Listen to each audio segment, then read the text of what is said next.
Om.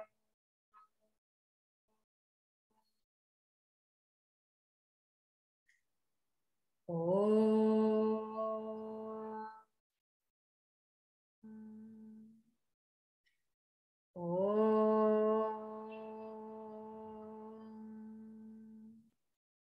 Om Sahana Vavatu Sahanau Bhunaktu Saha Viryam Karavavahai Tejasvinavadhitamastu ma vidvishavahai.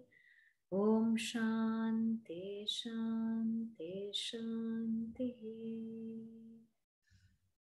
Om Apyayantu Mamangani Vak Pranashchakshushrotamato Balamindriyani cha Sarvani Sarvam Brahmopanishadam Maham Brahma Nirakuryam Ma Brahma Nirakarot Anirakaranamastu Anirakaranam me astu Tadatmani nirateya upanishatsu dharmaha te mai santu, te mai santu.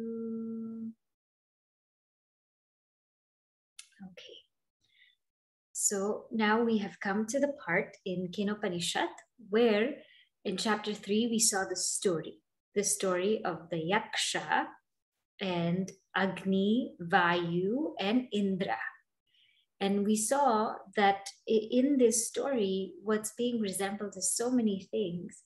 Number one is that it resembles what type of seeker can actually gain this truth. And we saw that Agni, the fire god, and Vayu, the wind god, they were both quite proud of themselves, feeling that they could either burn that blade of grass or blow away that blade of grass. And they couldn't do it. And when they couldn't do it, they didn't surrender.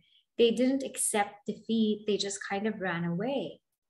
But when we look at Indra, he was very proud, definitely. And that's why the Yaksha left.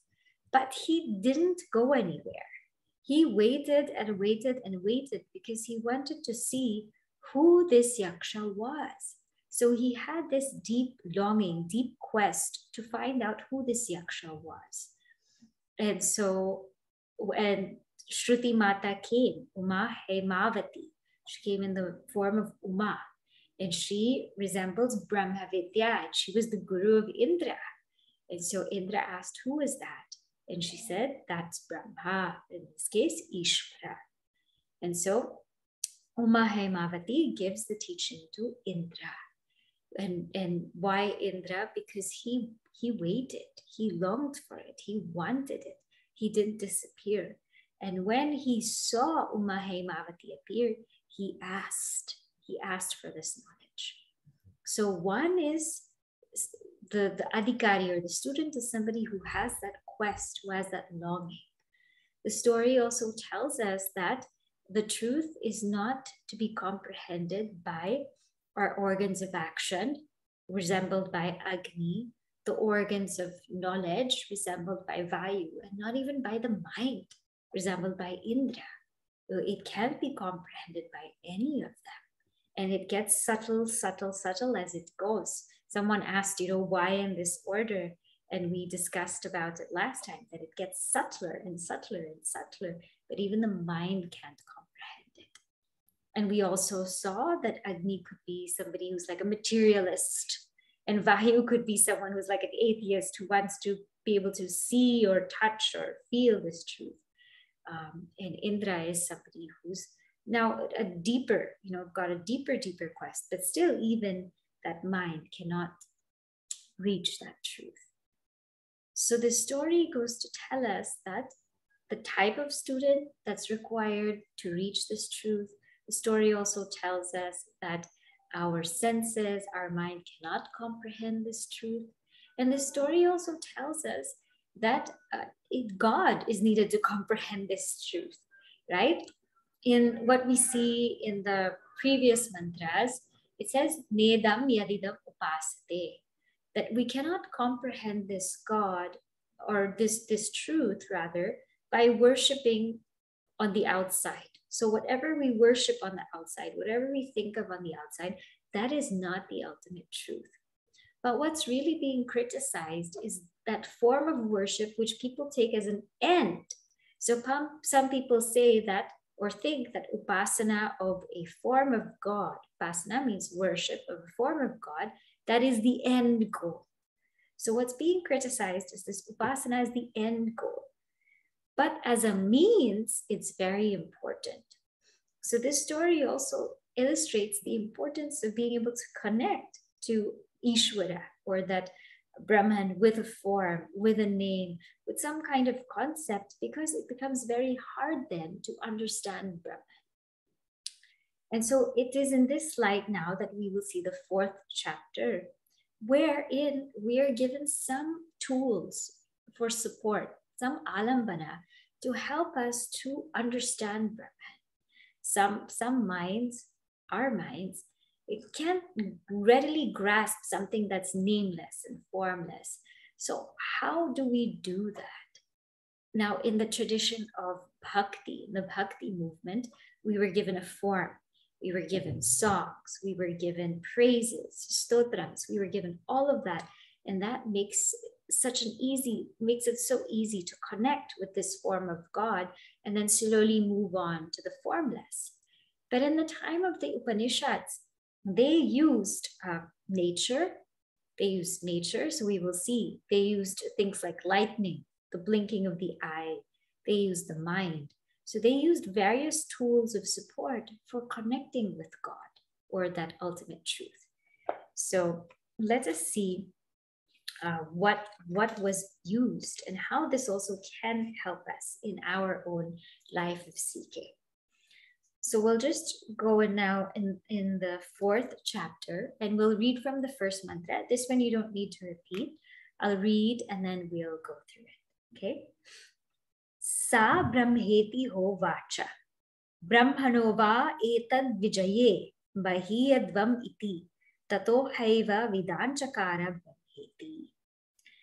So here we come back to the story part where Indra says, who is this? Who is this yaksha that came and disappeared? And so Umahaimavati says, Sa brahmeti ho vacha. She says that's Brahma. Brahma here, Ishvara. Brahmano va etad vijaye mahiyadvam iti. And she says it's only because of this Ishvara that you all had victory against the Asuras. Tato haiva vidanchakara brahmeti. So then he understood that this was indeed Ishvara. This was Ishvara. And so this was a great awakening for Indra. He realized that this is that almighty truth. And further, he realized that this Ishvara is none other than Brahman. So he also went this far. He also realized this truth. And so in the 2nd verse, it says, Tasmadva ete devaha atitaram iva anyan devan yad agnihi vayuhu indraha te hyenat nedishtam parasprishuhu te hyenat pratamo vidanchakara brahmeti. So it says that therefore these gods, which gods? Agni, Vayu, and Indra, atitaram anyan devan, means they excel the other gods. Because what happened was Indra passed on this knowledge to Agni and Vayu. So it says that they excel the other gods. Agni, Vayu, Indra, te hyenat, they nedishtam parasprishuhu.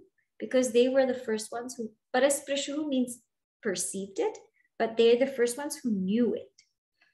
Te hyenat pratamo vidanchakara. So they were the first ones to recognize Brahman. So at first, as I said, Indra realized that this is Ishvara, and then he also realized that the essence of Ishvara is Brahman, with the help of Shruti Mata, his guru. So these 3 devatas, they excel. They're greater than all the other devatas. But then in the third mantra, it says, Tasmadva Indro Atitaram Iva Anyan Devan Sahyena Nedishtam Parasparsha Sahyena Pratamo Vidanchakara Brahmeti. So it says here that of all three of them, Indra was the one who excelled most because he was the first one to know this truth as Brahman. So what does this tell us? So this simple process tells us, number one, the need for a guru.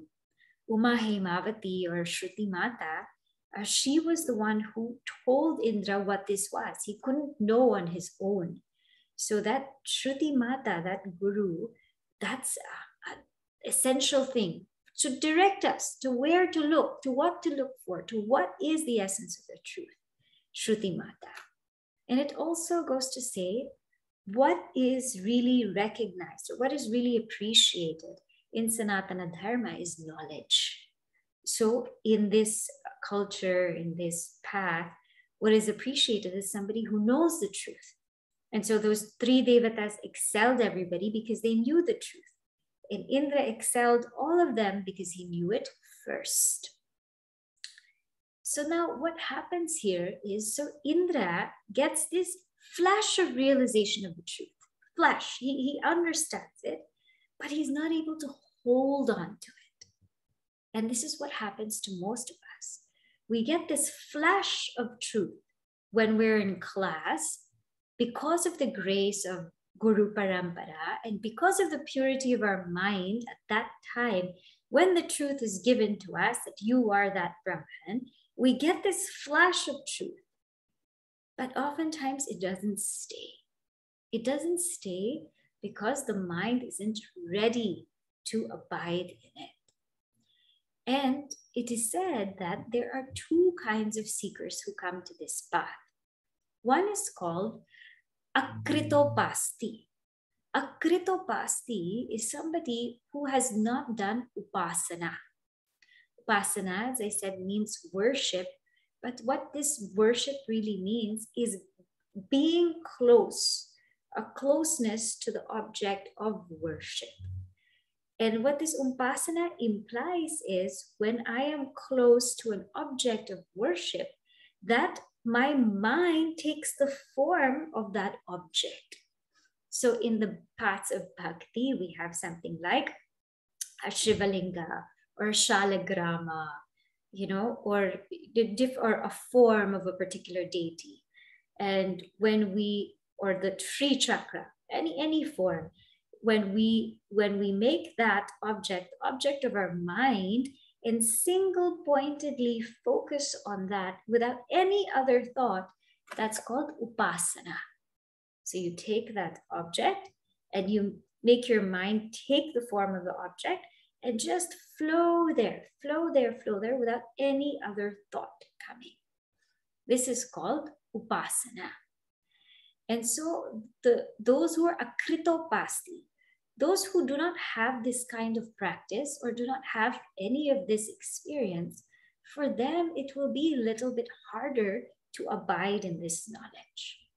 Now, akritopasti doesn't mean just in Hinduism, but in any religion wherein you take that form of God and you single-pointedly focus your mind in that form and you immerse yourself in that form, that is called upasana. So what happens in that process of upasana is so many things. One is the mind is trained to be really single-pointed. Two is that whatever the qualities of that object we worship, that comes into us just naturally. It's like a natural transmission.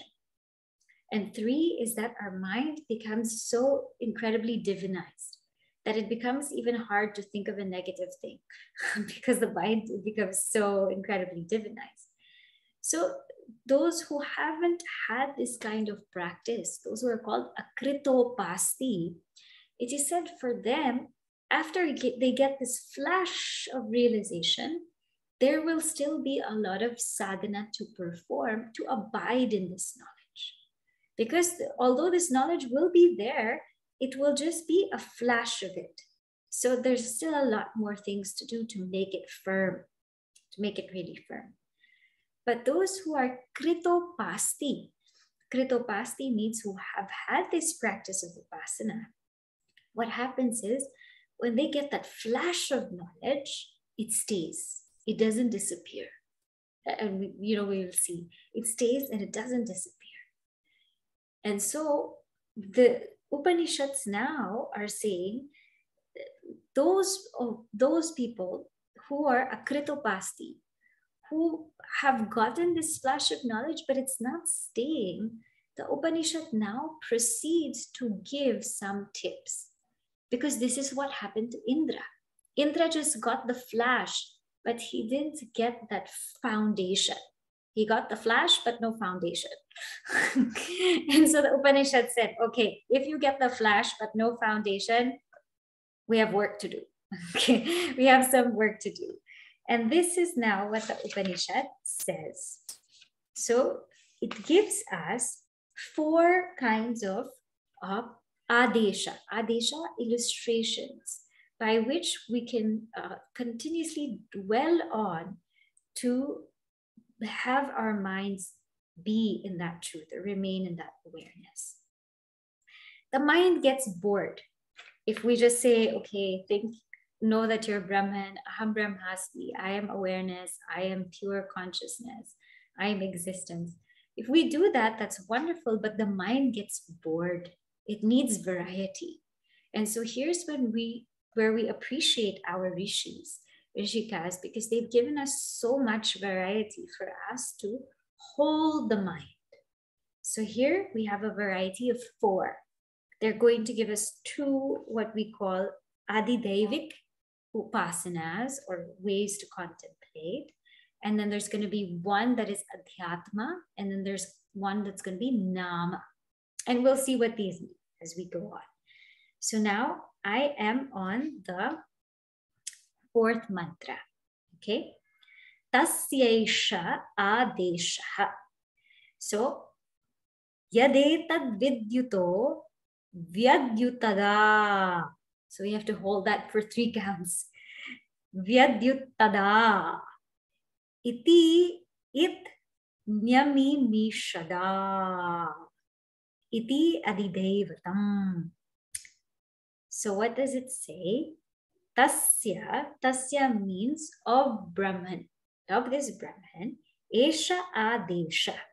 Here's an illustration, an upama. Upama means a sort of comparison or a sort of simile that by which we can grasp Brahman. Now, of course, Brahman is ungraspable. Brahman is that one without the second. There's no other thing that can be compared to Brahman. All of this we understand. But what's happening here is the seeker is saying, give me something that can hold my mind to go to Brahman. Give me some sort of support. I cannot go there right away. I cannot go right away to that nameless, formless. Give me some support that will take me there. And this is called adesha. Yad etat. So this is vidyutaha. So the first support is lightning. Vidyutaha means lightning. Vyadyutada. Vyadyutada means it's shining like lightning. In your book, you'll see a 3 next to Vyadyutada and a 3 next to Iti Nyamimishada. That's because those are the similes. So there's a 3 there to emphasize that's a simile. That's how that was stated then in the Upanishadic times. So first one is lightning. Vyadyutada. Iti, then it nyamimishada. Then it's like the blinking of the eye. Iti adidevatam. So this is the divine context. The 2 ways to contemplate in the divine context. So first, let's look at lightning. Why lightning? How is lightning going to resemble Brahman? How is it that when we contemplate on lightning, we can grasp, or our minds can be taken to Brahman.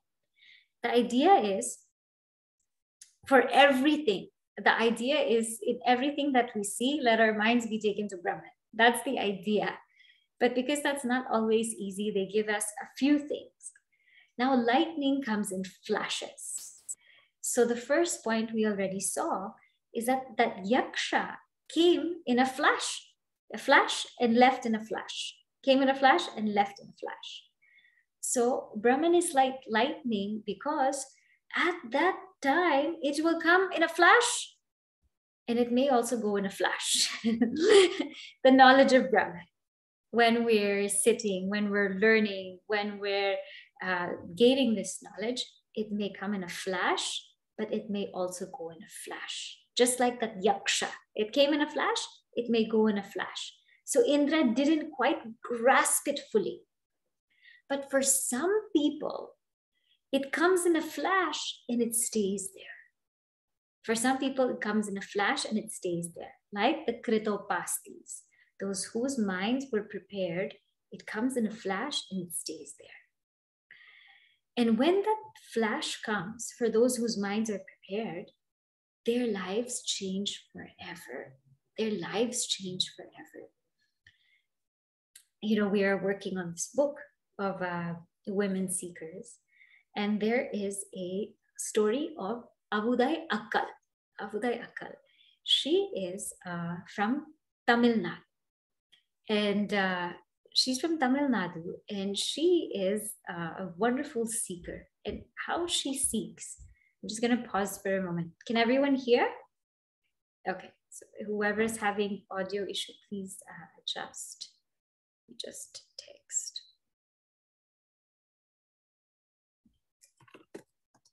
Okay, so Avudai Akkal, she was a widow when she was very young.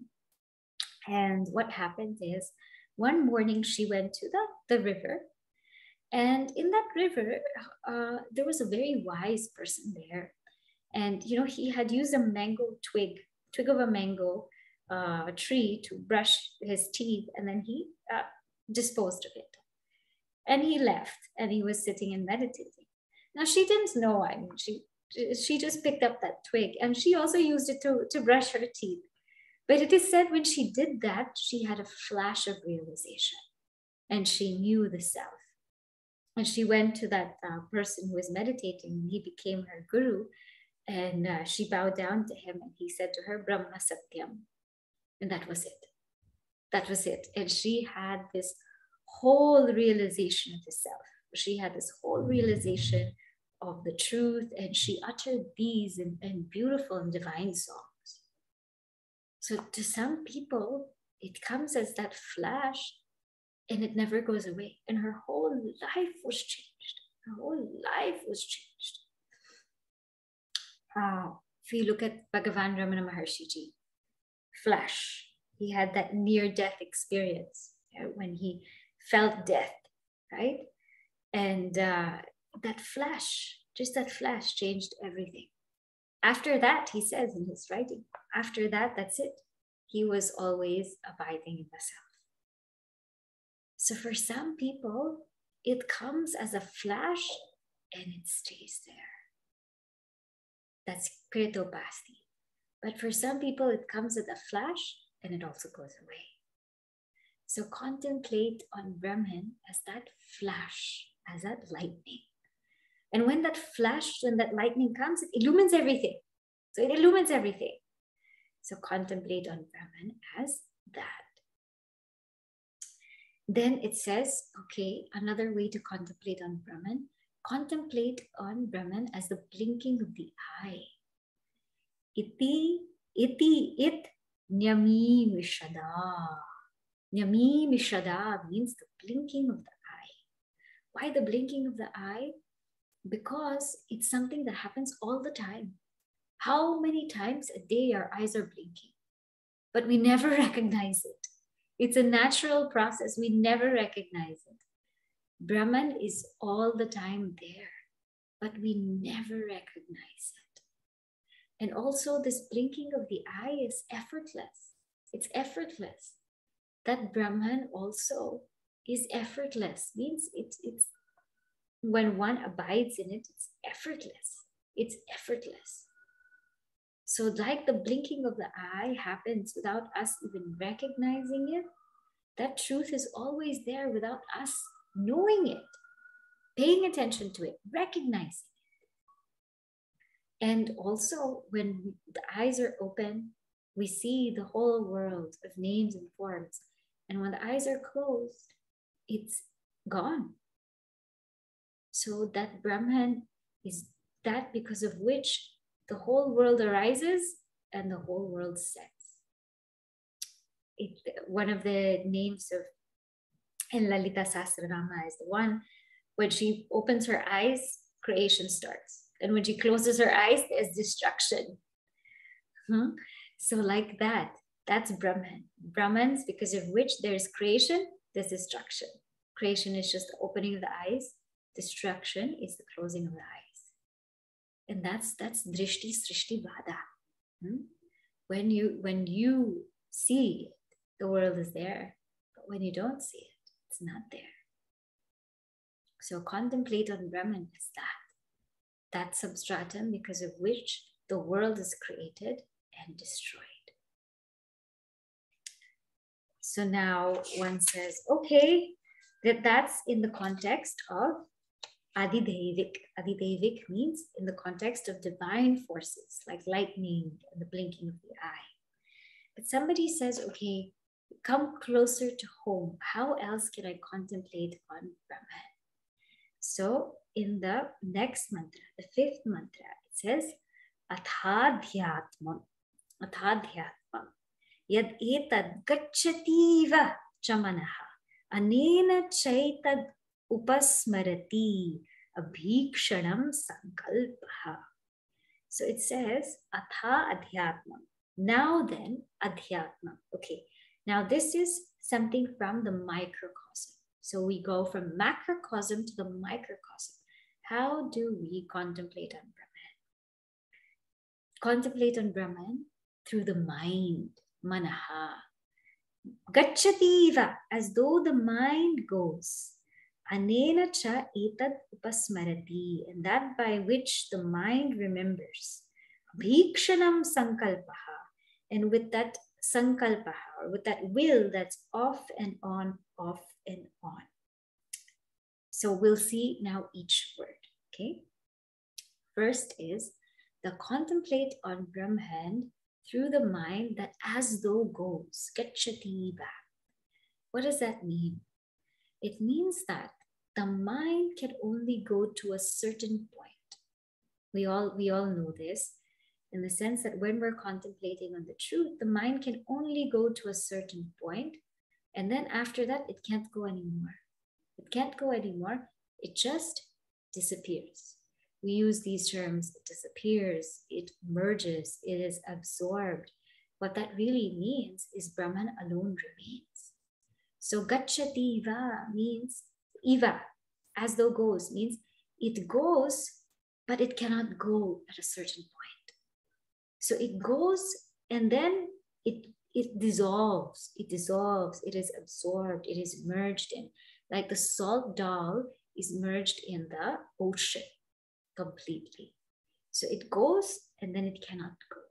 A very simple example that we see in our day-to-day life is that, let's say when we have to go somewhere, we drive a car. You drive the car to a certain point, but when you have to enter that person's house or that office, you have to leave the car. You have to leave the car and you enter. You cannot bring the car. So like that, that Brahman is that through where the mind can go up to a certain point, but after that, it cannot touch. It cannot touch. That is Brahman. So go with the mind. Go with the mind till it can't go anymore. And then what will happen is we will just lose ourselves. That's what will happen. Another way, anena cha etad upasmarati. Upasmarati means to keep remembering. So keep remembering this thought that I am pure awareness. keep this in the mind throughout the day, that I am pure awareness. Sometimes we think that freedom, we long for freedom. Freedom is being able to do what I want. I want to go where I want. I want to do what I want. I want to be where I am. I want that freedom. I want that freedom. But actually, freedom is nothing but creating a distance between the ultimate knower and the known. That's called freedom. Freedom is when we create a distance and we remain as that witness. Because when we remain as the witness, there is true freedom. Because we're not affected by anything. We're not carried by anything. We are completely free. So freedom is not being able to do what I want to do, go where I want to go, be how I want to be, and go wild and crazy. Freedom is creating that distance and knowing that I am that ultimate knower. I am that Sakshi. Upasmarati. So keep this in mind and just keep creating that distance. And the more that distance is created, then the more we are unaffected. I am that awareness. So use that mind to remember.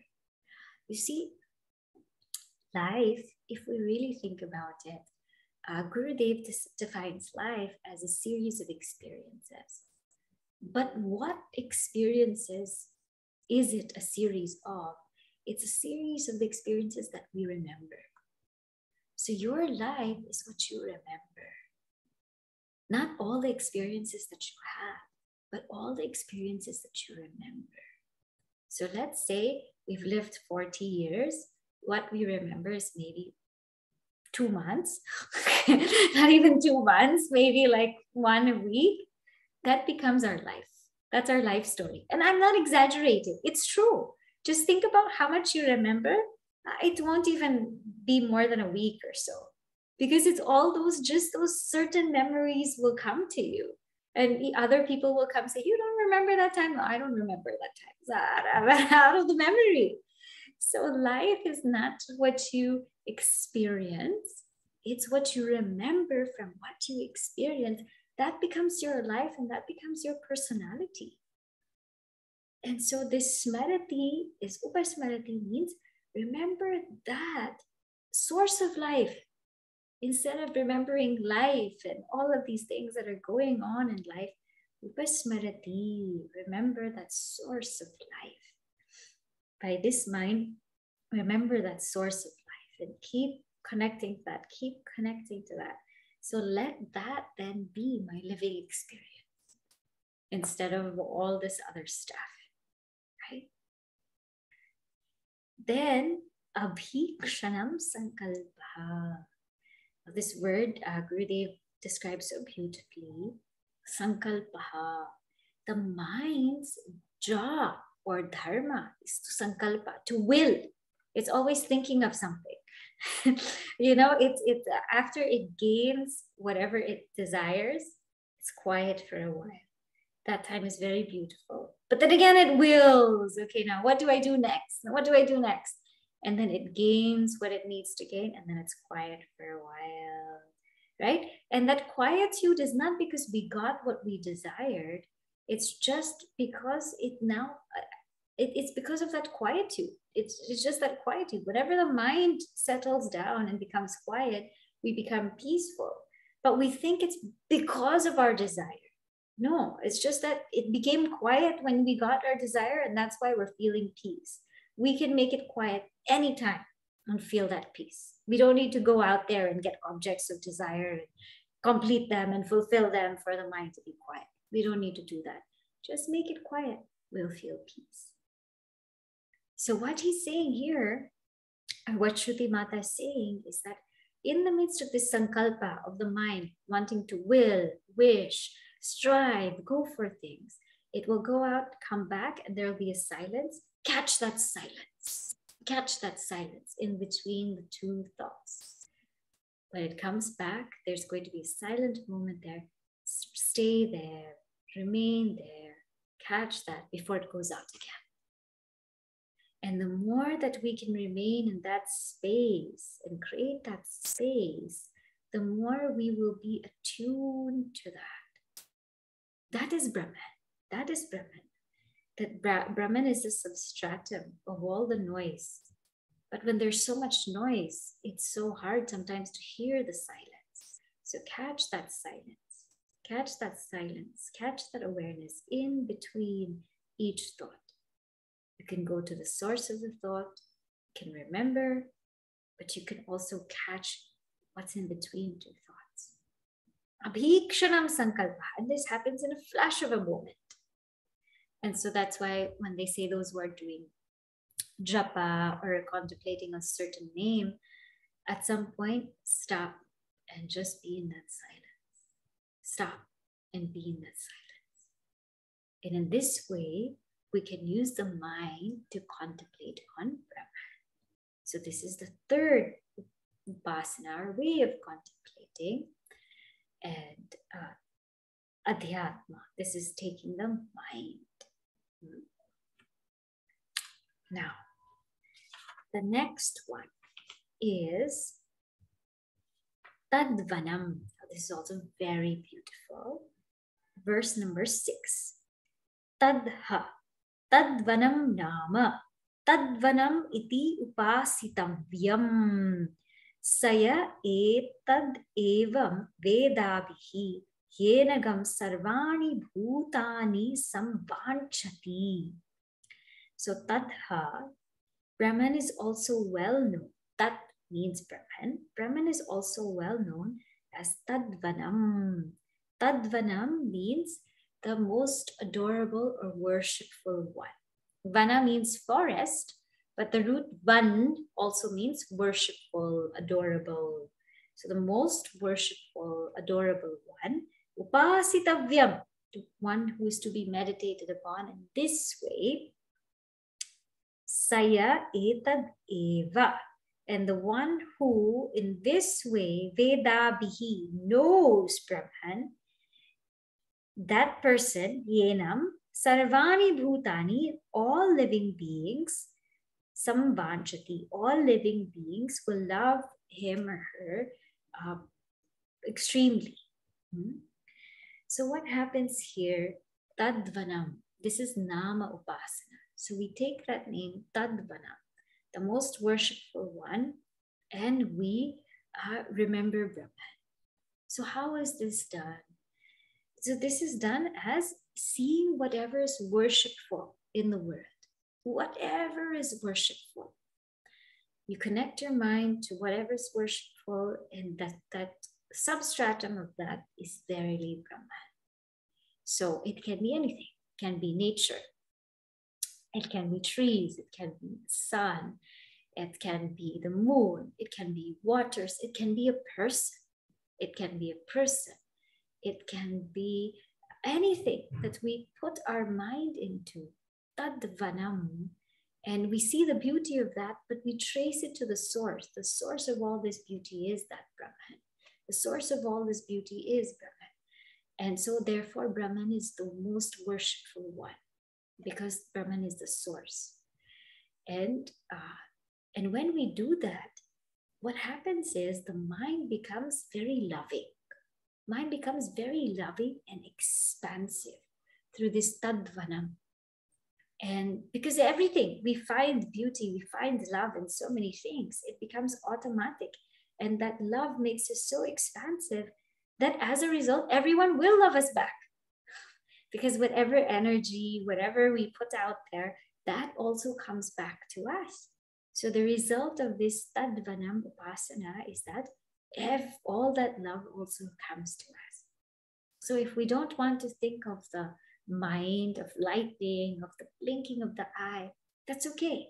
Think of nature, think of trees, think of all these beautiful things, and let that remind us of that truth. Let that name, that beauty of the name take us to the nameless. The beauty of the form take us to the formless. The beauty of the sound take us to sound or silence, soundless, silence. The beauty of the taste take us to the tasteless. So let through this go to that which is beyond name and form, that which is It cannot, no taste, no smell, no sight, no sound, nothing. Let that with name and form take us to that which is without name and form. And there's one very nice story that I read. You see, why these things are important is because our lives are about our self-thinking and self-talking. Just think about it. Who is with you for the most part of the day? It's not your roommate, it's not your family member, but it's really the mind. The mind is with us the whole entire day long. The mind is with us constantly. Even if we want the mind to shut off, it can't shut off. So the mind is this companion that we have that we can't get rid of. We can't say, okay, I want to break from you. I don't want to talk to you for a while. We cannot. The mind is our constant companion.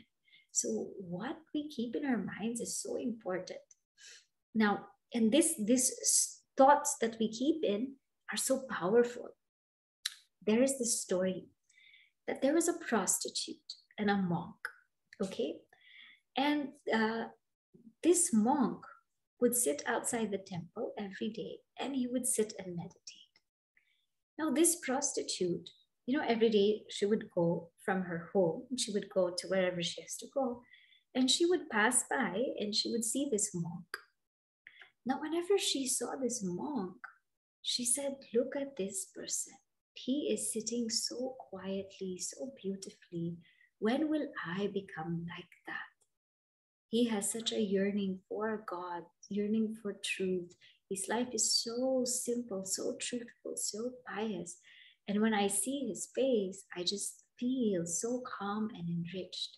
And I hope and I pray that at some point I can also come out of this. She had this circumstance because of which she had to do whatever she had to do. And so whenever she saw that monk every day, she felt such a sense of peace. Now this monk knew that she was a prostitute. And so he would come out and he would meditate and he would see her, because in the start when he has to sit down, he sets his whole environment and everything. So he would see her walking and everything. And when he's about to meditate, he's thinking, what about this woman? I mean, how can she live her life like this? How can she keep going here every time? And how can she do this? And what is she doing with her life and all of that? And these things are going on in his mind. He's supposed to be sitting to meditate, but these things are going on in his mind. And so the monk's meditation was highly disturbed. But the prostitute's walk was highly meditative.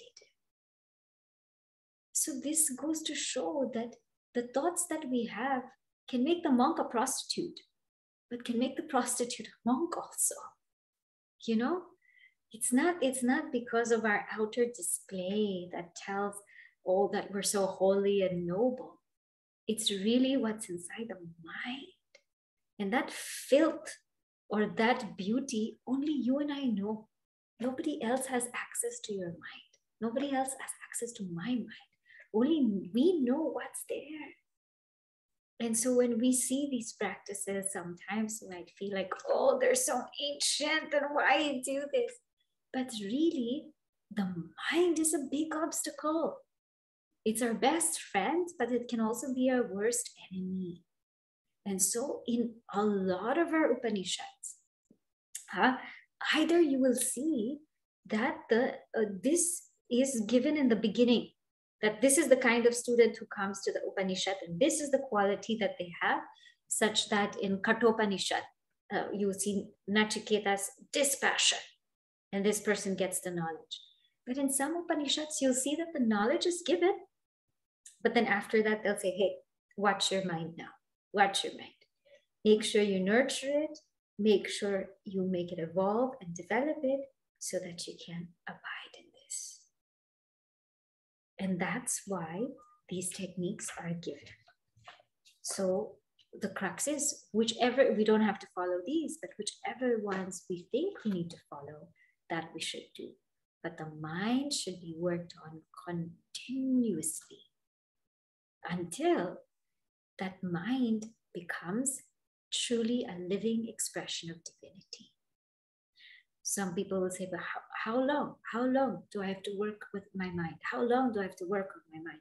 Because isn't working on my mind ignorance? Isn't it giving reality to the mind?